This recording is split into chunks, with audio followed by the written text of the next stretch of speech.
நான் last போஸ்டர்ல leprosy டிசீஸ்ன்ற பத்தி ஒரு இன்ஃபர்மேஷன்ஸ் மாதிரி போட்டிருந்தேன். அந்த டிசீஸோட இன்ட்ரெஸ்டிங்கான ஹிஸ்டரி என்ன அப்படின்றத நீங்களும் தெரிஞ்சுக்கோங்க. ஒரு 2000 இயர்ஸ்க்கு முன்னாடி இந்த லெப்ரசின்ற டிசீஸ் வந்து எல்லா மக்களுக்கும் பரவ ஆரம்பிச்சிருச்சு. நிறைய countries, continents like south Asia, Egypt, அப்புறம் அமெரிக்கா, ஈவன் இந்தியா, ஸோ இந்த மாதிரி நிறைய பிளேஸ்ல வந்து இந்த லெப்ரசின்ற டிசீஸ் வந்து ஸ்ப்ரெட் ஆக ஆரம்பிச்சிருச்சு. ஸோ 1873ல தான் டாக்டர் ஜெர்ஹார்ட் ஆமோவர் ஹான்சன் அப்படின்றவர் தான் இந்த லெப்ரசின்ற டிசீஸை டிஸ்கவர் பண்றாரு. ஸோ அதனால இந்த டிசீஸ்க்கு பேரு ஹான்சன்ஸ் டிசீஸ்னு சொல்லுவாங்க.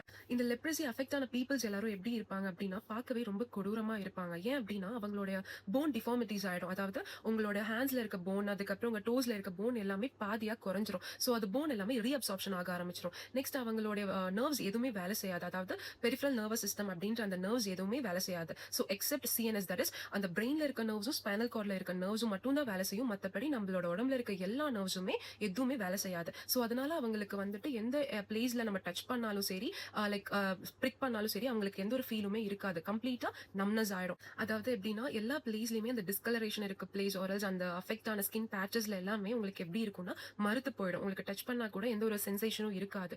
ஸோ அவங்களோட ஹேண்ட்ஸ் அண்ட் லெக்ஸ் எல்லாம் பாத்தீங்கன்னா கிளாட் டிஃபார்மிட்டிஸ்னு சொல்லுவாங்க. ஸோ அவங்களோட ஹேண்ட்ஸ் எல்லாம் இப்படிதான் இருக்கும். ஸோ இதனாலே என்ன பண்ணுவாங்கன்னா அவங்களை ரொம்ப ஐசோலேட் பண்ணி வைப்பாங்க. இந்த டிசீஸ் எப்படி ஸ்ப்ரெட் ஆகுது அப்படின்னா மைக்கோபாக்டீரியம் லெப்ரே அப்படின்ற ஒரு ஆர்கானிசம்னால தான் ஸ்ப்ரெட் ஆகுது. நம்ம அவங்க கூட இருந்தாலோ இல்ல வந்து அவங்க ஸ்கின்னை நம்ம டச் பண்ணாலோ நம்மளுக்கு ஸ்ப்ரெட் ஆகாது.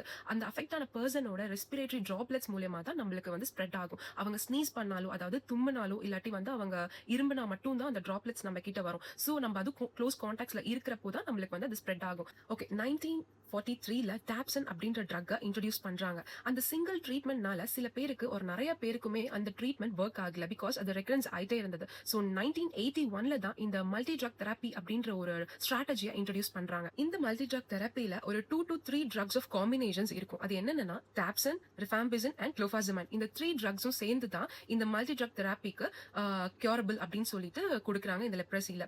ஸோ இதை நான் ஏன் இந்த ஹிஸ்டரியை நான் ஏன் சொன்னேன் அப்படின்னா நிறைய பேர் இந்த டிசீஸ்னால அந்த பேஷண்ட்டையோ இல்ல அந்த அஃபெக்ட் ஆன பர்சனையும் ரொம்ப ஐசோலேட் பண்ணி அவங்களை வந்து ரொம்ப மென்டல் இல்னஸ் கொடுத்து அவங்கள சைக்கலாஜிக்கலா ரொம்ப இல்ட்ரீட் பண்றாங்க. அதனால தான் லெப்ரசியோட தீம் 2026ல என்ன சொல்லியிருக்காங்கன்னா leprosy is curable but the real challenge is stigma.